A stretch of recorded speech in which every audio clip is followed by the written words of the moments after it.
you can see that when there are unpopular governments making unpopular decisions, the necessity for censorship and incredible control becomes absolutely paramount, and that is the world we are living in.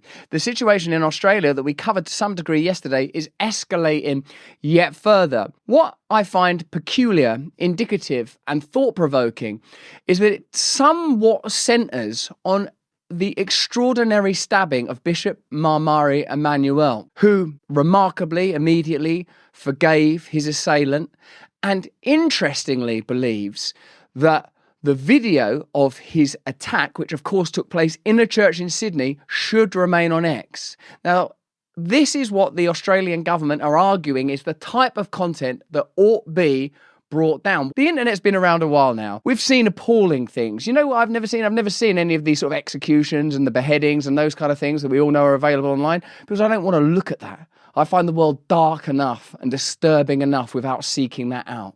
In the same way that I don't look at anymore for some time, thank you, Heavenly Father, pornography, because I don't need the influx of that kind of information. It's not a moral judgment on you or participants in that industry, I suppose is what it is, but I don't need to seek that stuff out. What I also believe is that people within certain obvious lines defined by consent have the right to look at the kind of content they want to look at. That your individual sovereignty, your ability to choose for yourself is what's significant. Now, Rumble's CEO, Chris Pavlovski, and Elon Musk are again posting on Musk's platform regarding this subject. So Pavlovski says, what we're seeing in Australia and New Zealand is coming to Canada if we do not speak up. They're, of course, native Canadians, the guys that started Rumble.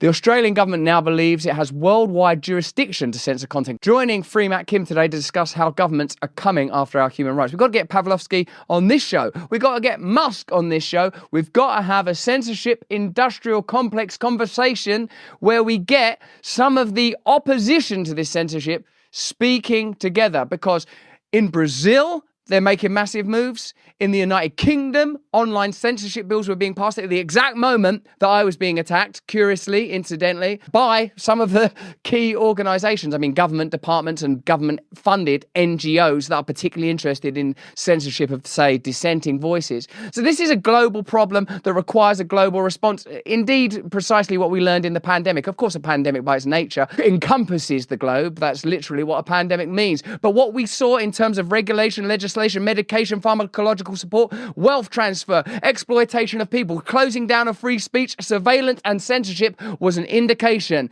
of a broader climate. Hey, this is exciting. We've got a great partner today. It's Rumble. But beyond Rumble, it's Rumble's latest venture. Let me ask you first, are you a Sleepy Joe type character with zero cognitive performance, struggling to muster focus and brain power for basic things like running the United States of America? You've got to stop drinking woke liberal coffee that hates you and your way of life and start your day by drinking Rumble's very own 1775 coffee. This is going to be the best tasting coffee you've ever had. Seriously good, ethically sourced from a family farm in the high altitude mountains of Bolivia. Not in the Bolivian lowlands, run not by a family but by a single man still living with a pet. No! Instead of waking up and drinking your big corporation owned woke ideology coffee that's probably making you sick from the pesticides it's sprayed with, try Rumble's 1775 revolutionary coffee. Support freedom of speech. Build a parallel economy that actually values you and loves you. My favourite? It's dark, of course. I've always found the lure of the dark irresistible. I'm sorry, how can I stay mad at you? You're just going to have to wait over there for a little while. Level up your morning routine with a 1775 coffee. Sleep all night knowing your hard-earned dollary dues are going towards supporting freedom-loving creators like me on Rumble. Visit 1775coffee.com now, pick up your first bag, use the code BRAND to save 10% on your first order. Oh, come on. Why choose, you know? Okay, back to the content. So what's happening in Australia right now is extraordinary, and the way that the invective and attacks are escalating is significant. Have a look at this. This is an Australian senator called Jackie Lambie talking about, I think she actually says, I can't believe this is true, that Elon Musk should be jailed for allowing free speech. Let's have a look at this. Let me know what you think, guys. Elon Musk has no social conscience or conscience whatsoever. There's no social conscience. He has no conscience, whatever. Well, he's got to have some sort of mental activity because he keeps inventing things. I don't know, whatever Elon Musk is on, it says that that's okay to continue to air that is absolutely disgusting behaviour. And quite frankly, the bloke should be jailed. And the sooner that we can bring rules in or do something about this sort of game playing with our social media, the better off we're going to be. But quite frankly, the power that man has, because of that platform that he's on, it's got to stop. It has absolutely got to stop. Just now, literally just now, Biden has banned TikTok. So in Australia, they're trying to shut down X. In Brazil, they're trying to shut down X. Rumble has left Brazil already, and Biden has just signed a bill to ban TikTok. Is it because of the ability for the Chinese to, I don't know, interfere in elections or to protect children or whatever they're claiming currently?